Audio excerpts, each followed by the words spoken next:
ఒక్కసారి ఊహించుకోండి, వనమంతా జనసంద్రం, అడవిలో అడుగు పెట్టడానిక్కూడా చోటు లేనంత జనం.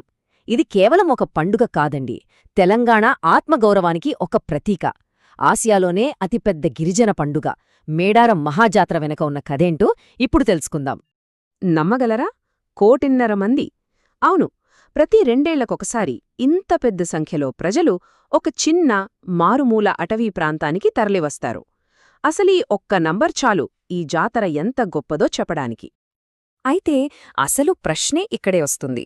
ఇంతమంది ప్రజలు ఎందుకు ఇక్కడికి వస్తారు?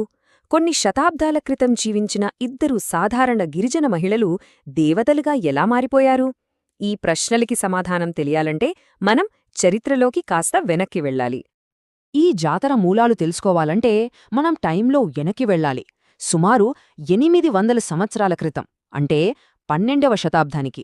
ఈ మహాజాతర వెనుకున్న అసలు కథ ఇక్కడే మొదలైంది, ఒక పెద్ద సామ్రాజ్యాన్ని ఎదిరించిన తిరుగుబాటుతో.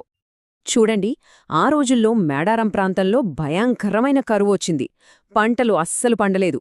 కాని అప్పటి కాకతీయరాజు ప్రతాపరుద్రుడు మాత్రం ప్రజల కష్టాలను పట్టించుకోకుండా పన్ను కట్టాల్సిందేనని పట్టుబట్టాడు. సరిగ్గా అప్పుడే గిరిజన నాయకురాలైన సమ్మక్క ఈ అన్యాయాన్ని ఎదుర్కొంది. ఇది ఒక చిన్న గిరిజన తెగ ఒక మహాసామ్రాజ్యంతోనే యుద్ధం చేసే పరిస్థితికి దారితీసింది. ఆ టైంలో సమ్మక్క అడిగిన ఒక్కసూటి ప్రశ్న చరిత్రనే మార్చేసింది. మా గడ్డమీద పండని పంటకు మేం పన్ను ఎందుకు కట్టాలి? ఆ మాటలు కేవలమొక ప్రశ్నగా మిగిలిపోలేదు. అది వాళ్ల తిరుగుబాటుకు నినాదంగా, వాళ్ల ఆత్మగౌరవ పోరాటానికి నాందిగా మారింది. ఆ యుద్ధం ముగింపు చాలా విషాదకరమైనది. కాని అదే సమయంలో ఆ త్యాగమే వాళ్లని దైవత్వానికి చేర్చింది. వాళ్లు చేసిన త్యాగం వాళ్లను మామూలు మనుషుల నుండి దేవతలుగా ఎలా మార్చిందో ఇప్పుడు చూద్దాం.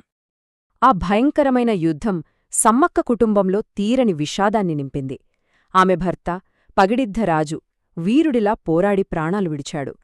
కళ్లముందే తండ్రి మరణాన్ని చూసి తట్టుకోలేక కొడుకు జంపన్న పక్కనే ఉన్న సంపెంగవాగులో దూకి ఆత్మహత్య చేసుకున్నాడు. తీవ్రమైన గాయాలతో ఉన్న సమ్మక్క నెమ్మదిగా చిలకలగుట్టవైపు నడుచుకుంటూ వెళ్లి మాయమైపోయింది. ఆమె కోసం వెతికిన గిరిజనులకు ఒక పుట్టమీద ఆమె ఆనవాలుగా ఒక కుంకుమ భరిణి మాత్రమే కనిపించింది. జంపన్న చేసిన ఆ మహాత్యాగానికి గుర్తుగా అప్పట్నుంచి ఆ సంపెంగ వాగుకు జంపన్న వాగు అని పేర్వచ్చింది.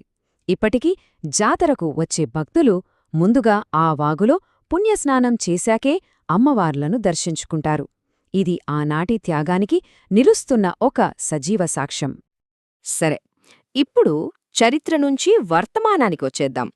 ఆనాటి వీరుల త్యాగాన్ని ఈ రోజుకి కూడా ఎలా గౌరవిస్తున్నారో ఈ 4 రోజుల జాతరలో జరిగే ఆచారాల ద్వారా తెలుసుకుందాం. ఈ జాతర 4 రోజుల పాటు చాలా పద్ధతిగా జరుగుతుంది. మొదటి రోజు సారలమ్మను కన్నెపల్లె నుండి గద్దెల మీదికి తీసుకొస్తారు.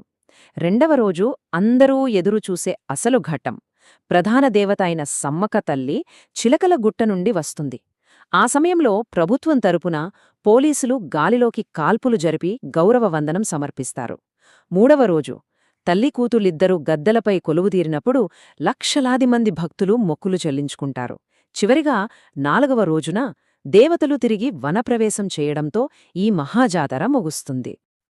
అయితే ఈ జాతరను మిగతా వాటికన్నా భిన్నంగా మార్చేవి కొన్ని ప్రత్యేకమైన ఆచారాలు, నమ్మకాలు. అవేంటో ఇప్పుడు చూద్దాం. మేడారం జాతరలో అత్యంత ప్రత్యేకమైన విషయమేంటో తెలుసా? ఇక్కడ శాశ్వతంగా ఉండే గుడిగాని రాతి విగ్రహాలుగాని కనిపించవు. ఎందుకంటే ఇక్కడ ఆరాధనంతా కూడా ప్రకృతితోనే ముడిపడి ఉంటుంది. భక్తులు పూజించే ఈ పవిత్రమైన స్థలాలను గద్దెలు అంటారు.